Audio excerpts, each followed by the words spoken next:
You sit in front of your book till 2 in the morning, reading every line 3 times over, and still forget half of it the next day. Every time an exam gets close, you ruin your sleep cramming, and your mind still goes blank in the paper. Even when you know you should be studying, you pick up your phone, feel guilty 10 minutes later, and repeat the same cycle again. You've always assumed the reason is low motivation or low talent, or just my brain is like this. But here's the truth. Your brain isn't broken. You were simply never taught how it actually works. School made you memorize facts, but never explained the science of making those facts stick permanently. Today we're talking about a book written over 100 years ago by a psychology professor who spent years studying student minds and figured out that effective learning is a mechanical process, not magic. And that process hasn't changed in 100 years because the wiring of the brain hasn't changed. In this video, you'll learn the right way to take notes, how habits are physically built into the brain, the scientific formula for making memory permanent, what actually happens in your brain during concentration, and most important, what the plateau of despond is that every serious learner hits at some point and what's hiding right on the other side of it. One thing to be clear about, this video isn't meant to be watched casually. Every point builds on the last, so don't skip ahead. Watch the whole thing and the way you look at studying will change for good. Let's get into it. Chapter 1. When you start learning something new, most people think the problem is not enough time or not having the right resources. But the real truth is most people approach study the wrong way from the very start. They think of knowledge like a liquid that can be poured from a jug straight into their brain. Say in class, the teacher keeps talking and the knowledge will just flow in on its own. This thinking is completely wrong, and this is where the real problem begins. Learning is never a passive process. It demands active effort. Exactly like building muscle in the gym, you have to lift the weight yourself. A trainer doesn't move your arms up and down for you. If a trainer kept you passive and moved your arms himself, your body would build zero strength. Muscle only forms when you put in the effort yourself, when you tire yourself out. The brain follows the exact same rule. The more effort you put in yourself, the stronger it gets. Now think about it. When you step from school into college or into any new field, everything suddenly changes. Things that used to be manageable now come at several times the volume, and the quality demanded goes up too. Where you were once the sharpest in your class, now you're surrounded by people just as sharp or sharper. In this new environment, running on your old methods simply doesn't work anymore. So ask yourself an honest question. Are you still studying with the same methods you picked up in your early school years, without ever thinking those methods need an upgrade? Now here's a deeper point to understand. Education isn't really just about collecting facts. Education has two parts, the acquisition of facts and the formation of habits. And of the two, the habit part is far more important. Because a lot of the facts you learn today will fade over time. But the habits you build, like how you grasp facts, how you think logically, how you control your attention, those stay with you permanently. Now picture two students. One just memorizes facts, gives the exam, forgets, repeats the same cycle in the next subject. The other is using every subject to build a skill, whether that's the skill of focusing, of fast comprehension, or logical thinking. 10 years later, the first student has forgotten the facts and is left empty-handed. The second student carries those skills into any new challenge because they treated the subject as just a medium for skill building not the goal itself. Also understand this. Whatever quality you bring into your work will always stay with you. Just like in swimming or any sport, speed and grace depend on good form. The efficiency of your mind also depends on how clean, how organized your process is. If you build sloppy habits early on, pick up unnecessary shortcuts, they won't leave you easily for a long time. So ask yourself, is the foundation you're building right now strong enough to support a proper structure? Or are you just stacking things up carelessly? This entire video really revolves around one idea, that studying and learning aren't a mystery, they're the science of habit formation. In the next chapter, we'll show you how the wrong, note-taking habit quietly wastes all your effort and what the right way actually looks like. Chapter 2. Most people think taking notes means copying down word for word whatever they hear or read. The more you write, the better. But here's the reality. If you're busy copying every word verbatim, your brain turns into a recording machine. You have zero time left to actually think to understand. Even experienced stenographers say that when they write in a fully automatic way, they understand nothing of what's being said. If that happens to professionals, imagine what's happening to you when you're busy copying every line. The real reason people try to take full notes is that they don't trust their memory. But if you listen carefully and build logical connections, your brain will catch the facts on its own. So keep your mind free to work on the content. Mentally debate with the speaker. Compare what they're saying with your own experience. Keep asking yourself, is this actually true? Don't think of yourself as a vat that knowledge is being poured into. Think of yourself as an active force, one that's understanding, weighing, and only then accepting. The real keynote of note-taking is this. Let your notes represent the logical progression of thought in the lecture. Your target is to catch the skeleton, the framework the whole lecture or chapter is built on. Treat every lecture like a logical structure and go hunting for its outline. Now let's talk about reading notes, which is probably even more relevant for you. A very common mistake is reading one sentence at a time and copying it down verbatim, thinking that an exact copy keeps you safe. This is a dangerous habit. It breaks the continuity of thought.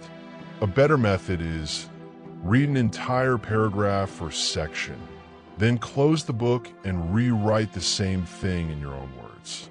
Then compare your summary against the original text to check whether you actually got the point. This method helps in several ways. It keeps you concentrating on the whole argument. It helps you preserve the relative importance of different parts, and it trains you to focus on the thought, not just the words. On top of that, material studied this way stays in memory far longer than material read in scattered pieces. Every time you start a new book or reading, ask yourself, what am I looking for? What is this author going to talk about? Keep this question in the back of your mind as you read, and keep hunting for the answer. Always read with a purpose. Reading without a purpose is just running your eyes over words. Now picture this. If you summarize your notes after every lecture or chapter, it works like a chain. Each day's summary links up with the next day's preparation, and the whole course becomes one connected, unbroken chain instead of disconnected pieces. Most students' mistake is treating each day like a separate island and never connecting them. Finally, pay attention to the form of your notes too. Write clearly. Form complete sentences instead of scrappy, disconnected words. Because when you come back to your notes hours later, incomplete words won't remind you of anything. Note-taking isn't just a mechanical skill, it's a habit. And as you develop it properly, you'll find your comprehension and reasoning ability improving right along with it. But one question remains: how does all this mechanism actually happen inside the brain? Why do notes stick? And how do habits physically get set into place? That's the next chapter, and it's as fascinating as it is necessary. Chapter 3. Most people think habits are some soft, vague mental thing that can be changed anytime without any real effort. But here's the real truth. Every habit is a physical pathway in your brain, exactly like how walking the same trail through a forest over and over eventually carves out a path. To understand this, it helps to look at the mechanism briefly. Your nervous system is built from millions of tiny cells called neurons. Every time information comes in, whether you're seeing something, hearing something, or recalling a memory, a nerve current passes between these neurons like a spark racing down a line of gunpowder. Once this current has passed through a path once, it becomes easier for it to pass through again because that pathway gets a little deeper. This is exactly why learning something for the first time, like multiplication tables, feels hard, because the brain is carving out a new path. But the more times you repeat it, the smoother that path gets, until eventually the current is drawn to that same path automatically. That's habit formation. From here, 4 powerful principles emerge that apply to building any habit. Principle 1, guard the entry point. Nerve tissue is extremely impressionable. Whatever touches it leaves a trace behind. So be very careful about what you let in at the start. If you first memorize a date or fact incorrectly, it becomes much harder to fix later because the wrong path is already carved. So instead of rushing to learn something, take it slow and get the first impression right. Principle 2, guard the exit point too. Nerve current always wants to exit through some kind of movement, whether that's speaking or writing. So when you're practicing something new, like pronouncing a foreign word or hitting the right key while typing, try to get it right the very first time. Because whatever path forms first is the one that gets used the most going forward. Principle 3, never let an exception happen. Picture this. You have an old bad habit and you've started building a new good one. You've done it right 10 times. A new path has started forming. But if you let yourself slip back to the old path even once, just thinking, what difference does one time make? That one slip undoes as much damage as 10 repetitions had built up. Think of it like a ball of string that's half wound up, and one tug unravels it in a flash. One exception can undo the entire progress. Principle 4, act on your resolve the moment you get the chance. Just deciding in your head isn't enough. Until you turn that resolve into an actual action, it isn't really complete. If you decided you're going to wake up at 6, just thinking it won't do anything. Set an alarm. Tell someone, use every trick you can to back up your decision. The sooner and the more often you act, the more firmly that resolve gets set in your brain. So ask yourself, which habit is holding you back right now? And have you ever properly applied these principles to actually change it? Habits do have a dark side too. They can trap us in a rut if we're not constantly trying to learn new things. But the positive side is far bigger. Habits make us consistent, accurate, and most importantly, they make life easier. Imagine if you had to relearn how to tie your shoelaces or how to write from scratch every single morning. Life would be unbearable. Habits automate those things, so your conscious mind is free to focus on things that actually matter. There's one more deep point to understand here. Every small act you take, good or bad, leave a mark on your brain. Nothing truly disappears. Every repeated act slowly shapes you in that direction, whether that direction is good or bad. So don't think, what difference does one time make? Every time makes a difference. Now you understand how habits are physically built in the brain. But it's not just actions that form habits in the brain. Imagination and ideas have their own psychology too. And the next chapter is going to surprise you. Chapter 4. People think imagination, creativity, or genius ideas come from somewhere outside, like a sudden flash of inspiration, as if some muse descends and drops an idea into their head. But here's the truth. There's no mysterious outside force. Every great work of imagination, whether it's a story or a novel idea, is actually a new combination of pieces from the author's own past experience. Even the strangest, most bizarre creations, when you analyze them, turn out to come from real-life experience, just connected in a new way. This means sitting around waiting for inspiration is a useless strategy. The real secret is gathering as much raw material as possible, so the brain has something to combine. There are 3 characteristics that make imagination strong: number, variety, and vividness. Number means the more experiences you gather, the more material you have to work with. Build an intimate familiarity with the things around you. Handle them, take them apart, put them together, place them next to other things to see what's similar, what's different. Variety means don't depend on just one sense. Most people only use visual and auditory images, but images of touch, smell, and taste can be just as powerful. They just need to be practiced. Vividness means pay attention to the smallest details. A particular accent mark, a rough texture, some small nuance. These details are what make your mental images sharp and memorable. Now here's a fascinating point to understand. So-called geniuses don't actually possess some supernatural gift. Their real secret is industrious utilization, meaning hard work in making use of their past experiences.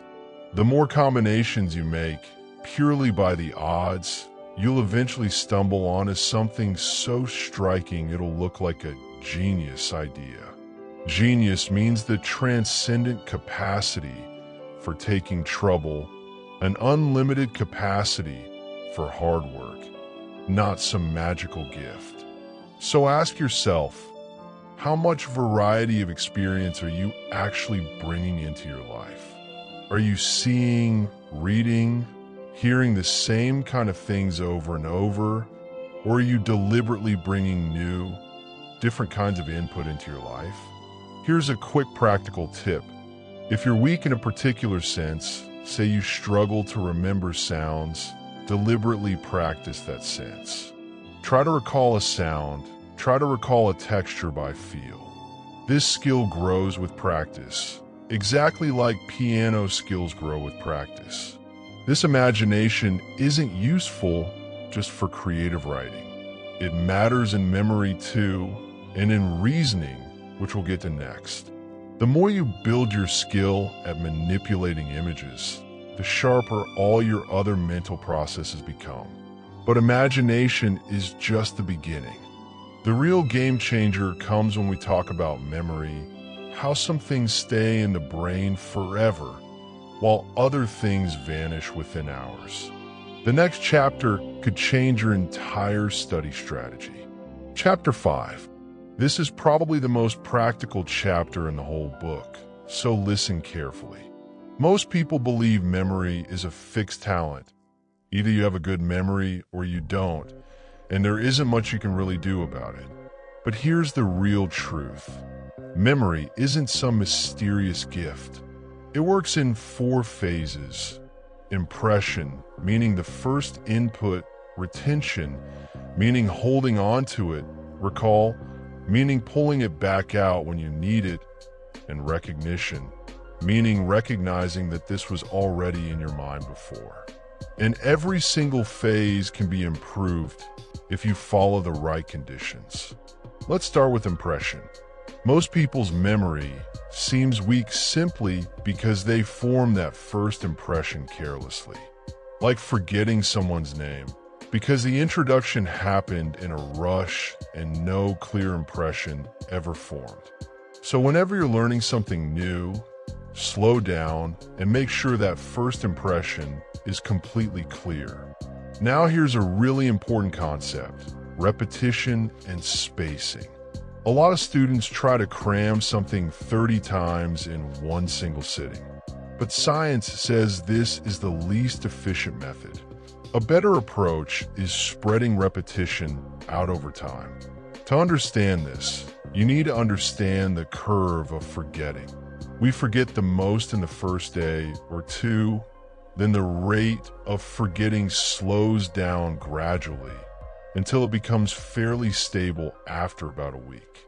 This means your early repetitions should be close together, and later repetitions can be spread further apart. Say you need to remember something a month from now. Repeat it 5 times, then take an hour's break, then 5 more times, then 5 more within the next 24 hours. By then, the material will be memorized, and you can use the remaining repetitions every other day to keep it fresh. Here's another surprising fact. Your brain keeps learning even while you're asleep. The nervous system's repair process is most active during sleep, and this same process helps set an impression, exactly like a fixing bath sets an image onto a photographic plate. This is why testing yourself the next morning on something you memorized right before sleep is a smart strategy. And right after you've impressed something new, don't immediately load something else heavy into your brain. Give at least 3 or 4 minutes so the impression can set.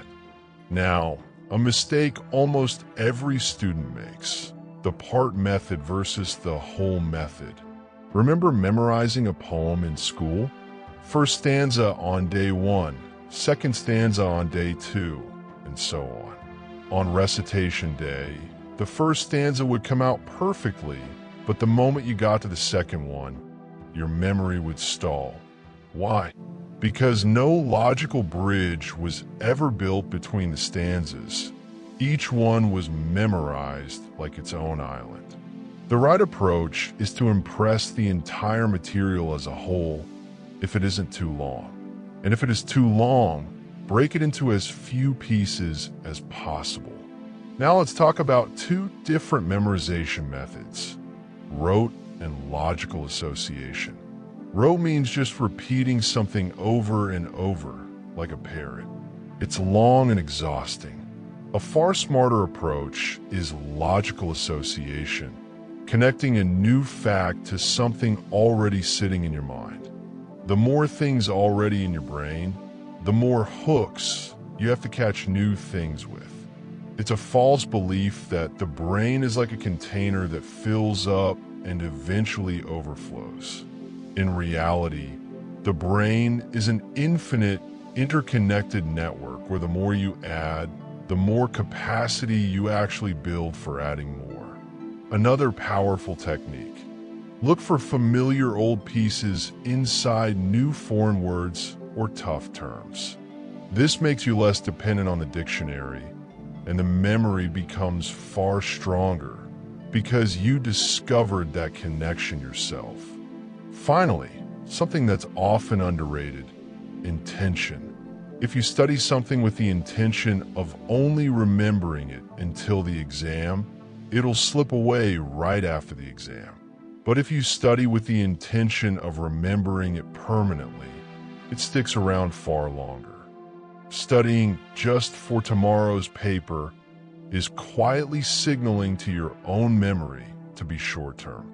So ask yourself, was everything you studied so far studied with the intention of just passing the exam, or with the intention of actually remembering it for life. But building the impression is only half the story. The real test comes when you have to pull that thing back out.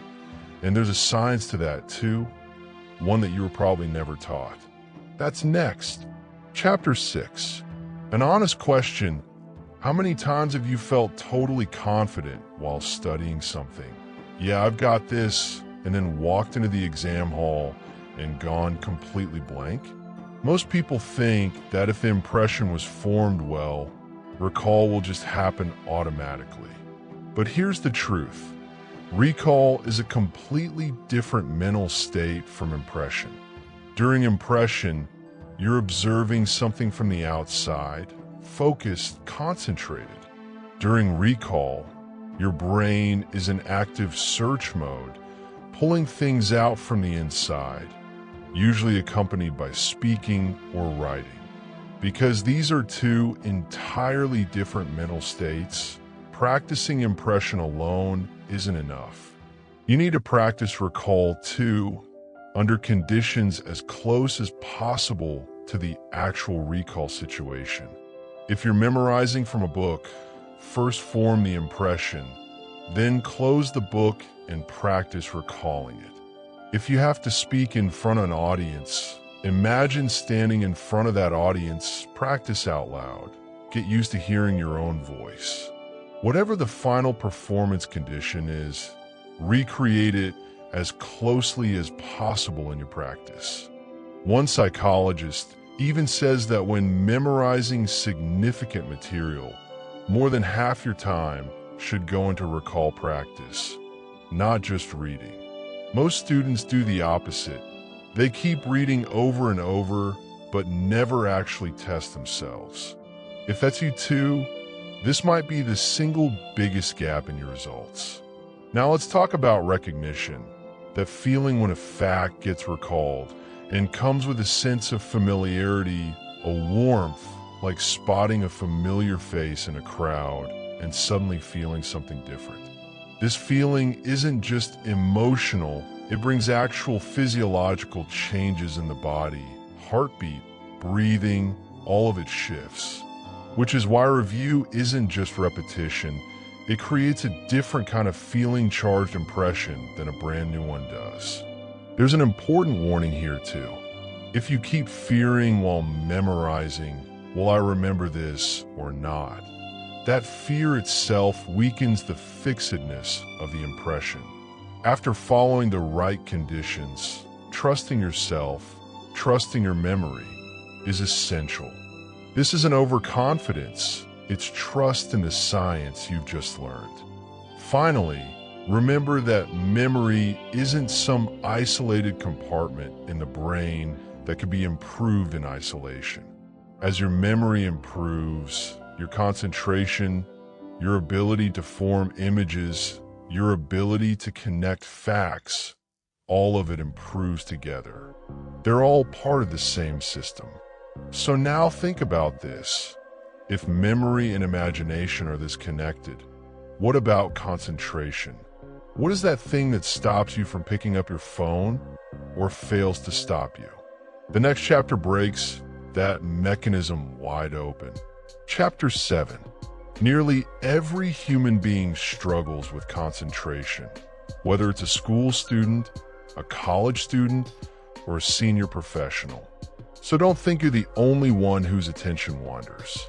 Most people think focus means locking on a one thing so completely that everything else disappears. But here's the real truth. Whenever you focus on one thing, your brain still has dozens of other things present in it at that same moment, just sitting in a margin, blurred out. Sounds in the room, the feel of your clothes, other thoughts, all of it stays there, just outside of focus. Picture the mind as a stream, constantly flowing. At any given moment, one thing sits at the center, everything else in the margin. But these marginal things are constantly trying to push their way into the center. This fluctuation is natural. The mind has a tendency to shift every second or two. So if your attention wanders, it's not a sign of weakness, it's the brain's natural tendency, one you have to actively manage. Now let's get into practical strategy. Distractions fall into 3 categories: external sensations like noise or light, bodily sensations like fatigue, and irrelevant ideas like some old thoughts suddenly popping up. For external distractions, you need to deliberately design your study environment. Pick a quiet spot, avoid extreme heat or cold. Don't sit with your back to the door if people walking in and out distracts you. Many students never even realize how psychologically bad their study conditions actually are. Studying in a noisy room with 2 or 3 other people, sitting wherever in the library, these are avoidable distractions you're creating for yourself. For bodily distractions, make sure your chair is comfortable. The book is at a height that doesn't tire your muscles holding it. The light comes from the right direction. Close your eyes occasionally, walk around a bit, wear loose clothing. These sound like small things, but they eliminate a lot of bodily distraction you don't even realize is bothering you. But no matter how good your conditions are, some distractions simply can't be eliminated. So the real skill is building the habit of ignoring them. Here's a very powerful technique for that. The moment you feel even the slightest lapse, your attention drifting even a little, turn it immediately into a reminder to come back. Say you're studying history, and a word starts pulling you towards some old memory. If you catch yourself at that very first step, coming back is easy. But if you let that chain run 2 or 3 steps further, coming back becomes hard, because each step builds a new association chain. The sooner you catch it, the easier the recovery. There's another very underrated cause of wandering attention, one you've probably never noticed. Whenever a concept or a sentence doesn't make sense, the mind automatically runs toward an easier channel, because the mind always seeks the path of least resistance. So next time your attention wanders, trace it back. Maybe it wandered because some word or concept wasn't clear. The solution is, the moment something feels unclear, resolve it immediately. Check the dictionary, Google it, ask the teacher. Looking up a new word or concept every single day isn't something to be embarrassed about. It's a habit of the smartest students. So ask yourself, do your lapses of attention come mostly from boredom or from not understanding?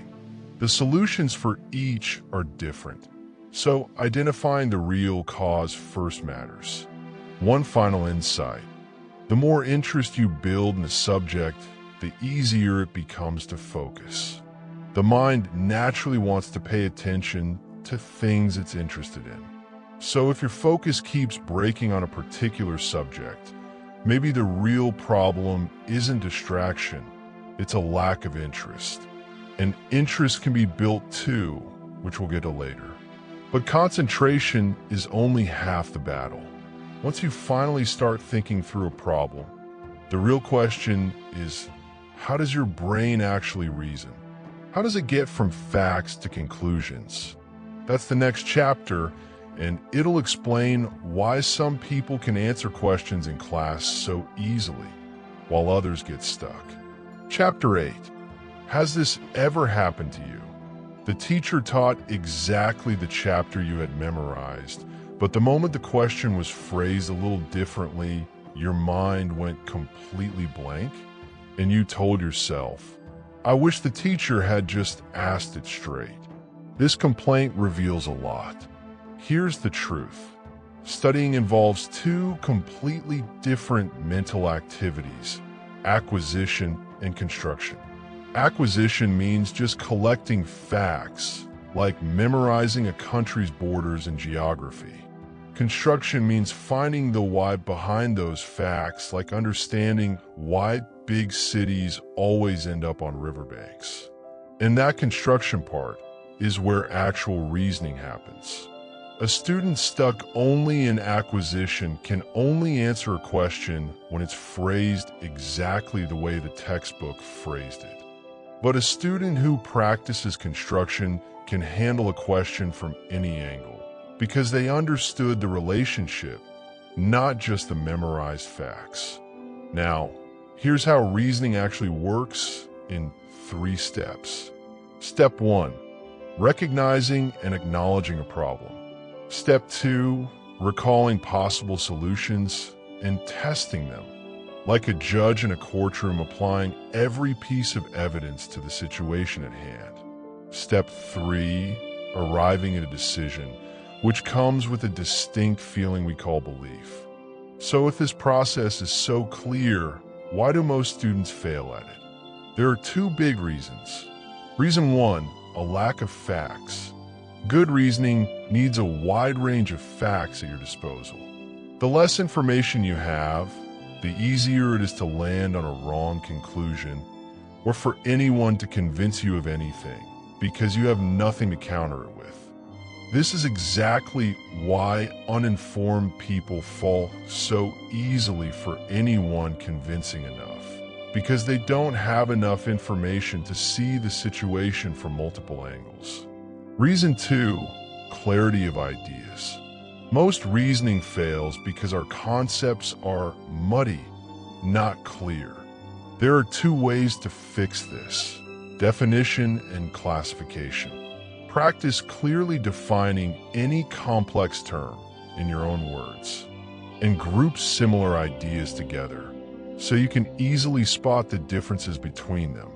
One more important warning: don't rush into decisions. People who decide based on just 1 or 2 facts are usually proven wrong.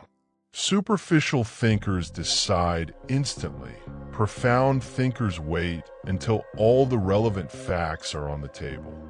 So ask yourself, when you study a new topic, are you just collecting facts, or are you actively asking yourself why? Are you just memorizing the subject, or treating it like problems that need solving? Here's a practical habit to try. Before accepting facts at face value on any new topic, ask yourself, why is this so? What could the other angle be? This small habit will turn you from a mere memorizer into an actual thinker.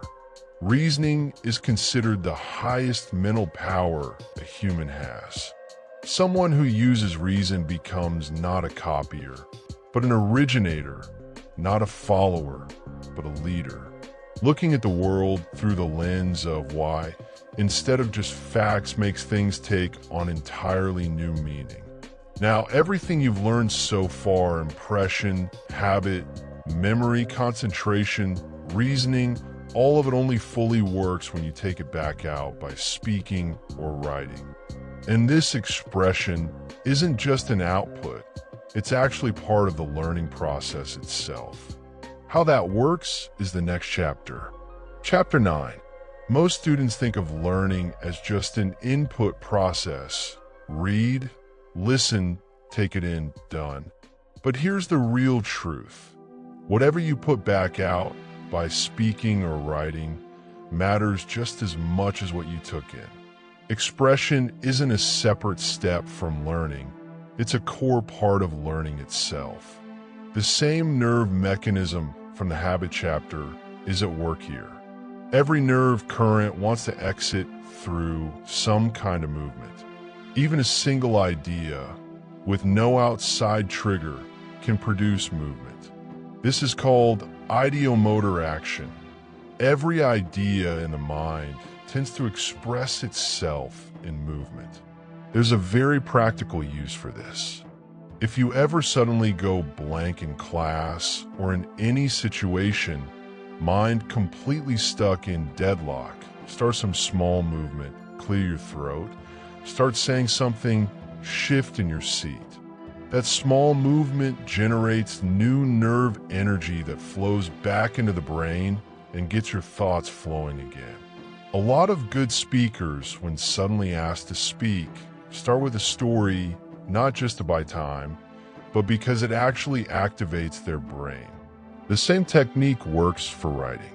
If you're stuck on an essay or a piece, don't wait around for inspiration. Just start writing something, even if it seems useless at first. As you keep writing, ideas will start coming so fast you'll struggle to keep up. Movement itself triggers new ideas. Now let's talk about the 3 modes of expression: speech, writing, and drawing. Things you discuss out loud in class are learned far more effectively. This is why 2 students sitting together to discuss, asking each other questions, is a hugely underrated learning tool. Writing does the same thing, and if your subject allows for diagrams, drawing them is also a powerful method because it forces you to observe more carefully. Here's a fascinating point. Every time you make a movement, speaking or writing, the brain gets a new sensation about that movement called kinesthetic sensation. This sensation itself becomes a new source of impression. When you speak a new word out loud, you're not just hearing its sound, your speech muscles form their own impression too, which later helps you recall that word. This means reading out loud is far more powerful than just reading silently because it adds an extra channel of impression. There's a direct benefit that comes from this too: clarification. When you try to explain a complex idea to someone else, that idea becomes clearer in your own mind. This is why teaching is the most powerful learning method there is. If you truly understand something, you'll be able to explain it easily to someone else. And if you can't explain it, that means you haven't fully understood it yet. Expression is really the most honest test of your knowledge. So ask yourself, do you ever try explaining a topic you've studied to someone else? If not, that might be the missing piece that takes your learning to the next level. Lastly, if you feel shy or hesitant about speaking out loud, try to overcome it as soon as you can. The more freely someone speaks, the better they learn. Expression tells you how much you actually know. But now the question is, what if a subject feels completely boring to you? Is interest something we just get, or can it be built systematically too? The next chapter has a very practical answer to that. Chapter 10, I just can't get interested in this subject. If you've ever said this line to yourself or heard someone else say it, this chapter is for you. Most people think interest is something you're born with. Either something interests you or it doesn't, and there's not much you can do about it. But here's the real truth. Most interest isn't natural, it's artificial, meaning it's built. Nearly every professional interest an adult has started out just as uninteresting as whatever boring subject feels to you right now. Little by little, through experience, that interest got built.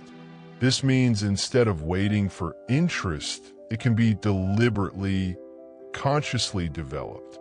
And there are 2 psychological laws for it. Law 1, gather information. Think about it. Why does someone get so interested in a celebrity? Because they know a huge amount of detail about that person, their movies, their age, their likes and dislikes. Interest is really a form of the information you've gathered. In the same way, a scientist becomes passionate about some incredibly narrow, obscure field because they've learned so much about it that they've become completely absorbed in it. So if a subject feels boring to you, it might just mean you don't have enough information about it yet. Learn more, and interest will start coming on its own. There's a corollary to this law too. Explain the new in terms of the old. Always connect the new to something familiar. Here's a classic example. The word indenture, used in legal contracts, sound incredibly boring and technical until you know its history. In the old days, When two people made an agreement, they'd write it on two pieces of paper and cut the edges in a jagged pattern. So later the two edges could be matched to prove the paper was genuine. Because of this jagged edge, it was called an indenture, the same root that gives us the word dentist. Once you know that story, it's no longer just a dry legal term. It becomes a story.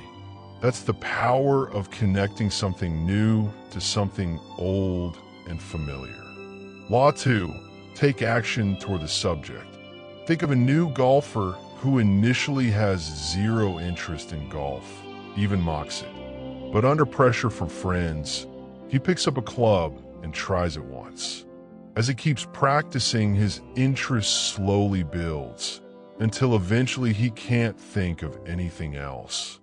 The same principle applies to any boring subject.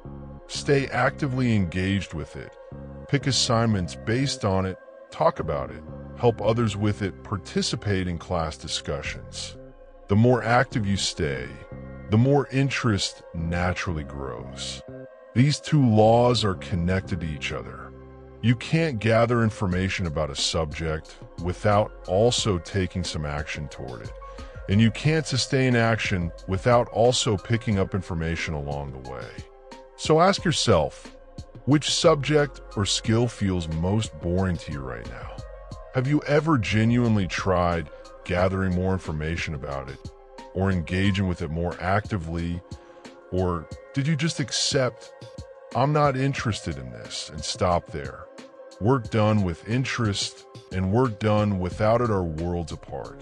Studying without interest feels like a burden, like a prisoner in chains. Studying with interest, every page starts to feel meaningful. You stop being a prisoner and become an excited prospector out searching for gold. So far you've learned how the brain forms impressions, how it recalls, how it concentrates, how it reasons, how it expresses, and how interest gets built. But now comes a hard truth that every serious learner has to go through, a phase where no matter how hard you work, nothing seems to move forward. That's the next chapter, and it might be the most important part of this entire video. Chapter 11. If you've ever felt like, no matter how hard you've worked over the past few weeks, nothing is improving, like you're stuck in the exact same spot, this chapter is exactly for you. When we learn any new skill and plot our progress on a graph, an interesting pattern shows up. Progress is very fast at the start because the easy things come first, and interest is also at its peak with anything new. But after that comes a phase where the curve flattens out. Progress almost stops, sometimes even slips backward a little. This phase has been called the plateau of despond. It's the point where the mind feels like it can't absorb anything more, new ideas won't go in, and old ones seem to be slipping away too. But here's the real truth. This plateau is a natural part of any serious learning journey. It can show up in any field. In professional training, it can stretch out for as long as a year. And of course, it might start around the third week and last a month or more. Even within a single day, there can be an hour where it feels like nothing is progressing at all. Now here's a really important insight. This plateau often shows up right before a sudden jump in efficiency, which means the plateau might actually be a necessary part of learning, especially right before the advanced stages where real mastery begins. So next time you feel stuck on a plateau, take some comfort in this. It might just be the spot right before a sudden leap forward. But plateaus can have different causes, and each cause needs a different remedy. Sometimes it's simply a sign of exhaustion. The mind needs rest. In that case, the right remedy is to take a break, whether that a few weeks off, a weekend, or just a 10-minute pause. Sometimes the plateau means the material has gotten harder and interest is dropping. In that case, The answer is to work harder, change your study method. If you were reading silently, start reading out loud, change how you're taking notes. But there's a third, and probably the most common cause, a weak early foundation. If you left your foundation shaky at the start, it simply can't support the weight of harder material later on. In this case, working harder alone isn't enough. You need to go back and rebuild that foundation. A thorough review, re-clarifying every single step, is the right remedy here. Now let's talk about another fascinating phenomenon, one you may have felt during physical activity. When you push through an exhausting physical task for a long stretch, there's a point where it feels like you just can't go on. And right at that exact point, sometimes fatigue suddenly starts to fade and new energy seems to come from somewhere. This is called second wind. This phenomenon doesn't just happen physically, it happens during mental exertion too. But most people never experience it because we're mentally lazy and stop at the very first sign of fatigue. If we ignore that fatigue and push a little further, we can tap into reserves of power we never even touched before. Here's something important and surprising to understand.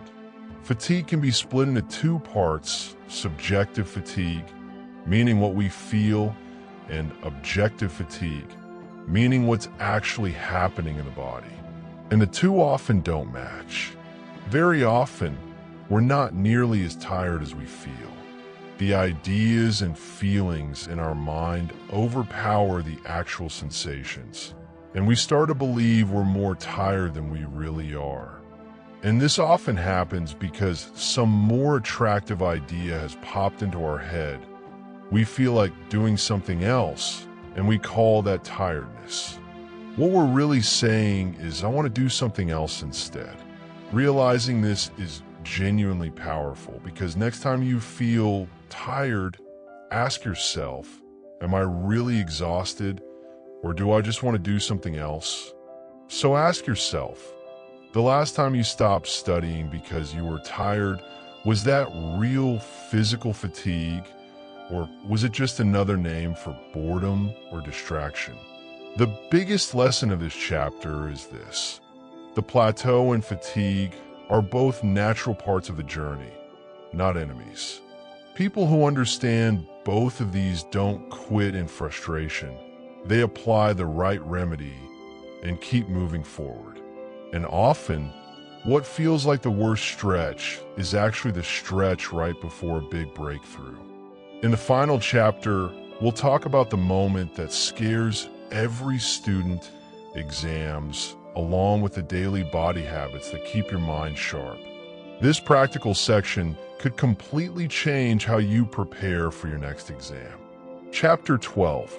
Just the word exam makes most students feel a strange sense of unease.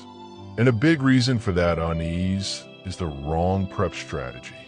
Most people believe cramming, stuffing everything in at the last minute, is either a terrible thing to do or the only option left if you didn't study earlier. But the real truth is a bit more nuanced. Ignoring an entire course and only cramming at the end is a dangerous strategy because anything impressed in a rush doesn't stick around for long. But calling cramming completely useless is also wrong, if what it means is not learning new things, but reviewing and reorganizing things you've already learned. The biggest benefit of a good review is that it lets you see facts in new relationships. When things feel scattered throughout a course, a good review pulls them into perspective. The best way to do this is don't just read facts separately. Break them into categories, then connect one category to another, tabulate them chronologically, so the whole picture becomes visible at once. Now let's talk about physical preparation.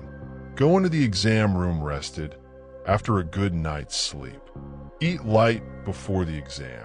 because heavy food slows down mental processes. Once you're in the exam room, the very first thing to do is read through all the questions once, slowly, carefully, start to finish. This is a fascinating psychological trick. While you're working on one question, your brain is semi-consciously preparing answers to the other questions in the background. But for this to work, you need all the questions in your mind as early as possible. If an idea or point suddenly flashes into your mind during the exam that isn't related to the question you're currently on, note it down immediately on the side. These flashes are fleeting. If you don't write them down, they can vanish. A common mistake students make is sitting and waiting for an answer to just come to them on a hard question. This is the wrong approach. Instead, apply what we learned in the last chapter. Start writing something, even if it's not directly on point. As you start exploring, one idea calls up another, and the right answer eventually surfaces on its own. Finally, hold on to an attitude of confidence. If you've worked honestly throughout the course, done a well-planned review, trust your preparation. Now let's talk about the daily habits you were probably never taught, but which directly affect how your brain performs. These are 3 areas: food, sleep, and exercise. On food, sitting down to study after a heavy meal is a big mistake. A heavy midday meal often completely wrecks afternoon performance because the brain gets busy digesting and sleepiness sets in. Saving the heaviest meal for the evening is a better strategy. Pay attention to the quality of food too. Avoid very heavy, fried food. Fruits and lighter grains are generally more favorable. There's also an interesting observation that people who eat lighter, more controlled meals show increased immunity to fatigue, meaning they can work longer without tiring. On sleep, this isn't just rest, it's the time when the body repairs its worn-down cells. This is why sleeping before midnight is considered more beneficial than sleeping after midnight, because in the earlier hours the cells aren't as exhausted yet, making them easier to repair. If you struggle to fall asleep, remove all light and noise from the room. Fill your mind with light, non-worrisome thoughts. Read something gentle before bed. And most importantly, keep a consistent, rhythmic sleep-wake schedule. That's the most natural cure for insomnia. On exercise, a lot of conscientious students think taking time for exercise means stealing time from studying. But that's a wrong assumption. Time spent exercising actually improves the quality of your mental work. Just make sure exercise is regular, not sporadic. Finally, never underestimate the importance of relaxation. A student's life keeps the higher centers of the brain running at a constant high pitch, and these centers get tired easily. So step away from your books completely sometimes. Keep a hobby, do something totally unrelated to studying. This isn't a luxury. It's an essential part of maintaining your mental efficiency. So ask yourself one final question. Are food, sleep, and exercise in your daily routine actually supporting your brain? Or are you ignoring all 3 while just piling on more study hours? So let's bring it all together. You learned that learning isn't a passive process, it's active effort. You learned that habits carve physical pathways in the brain and how to build them the right way. You learned the real science of memory, from spaced repetition to recall practice. You learned the mechanics of concentration, the 3 steps of reasoning, the power of expression, the 2 laws of building interest, and that plateau every serious learner has to go through, along with the breakthrough hiding right on the other side of it. Now the real question is, Are you actually going to bring these principles into your daily life? Or will this video just become one more video you watched and forgot? If this video taught you even one new thing, even one thing you want to apply starting tomorrow, hit the like button. It's not just support, it's a signal that you want to change, and it tells us to keep bringing you content like this. If you want honest, no-nonsense takeaways from books like this, ones that can genuinely make you better, subscribe to Gollari Books. This isn't just talk here, this is where mindset actually gets built. And in the comments, don't just write nice video. Write down the one point from this video you're going to apply to your study or work starting tomorrow. I'll read every comment. See you with the next book.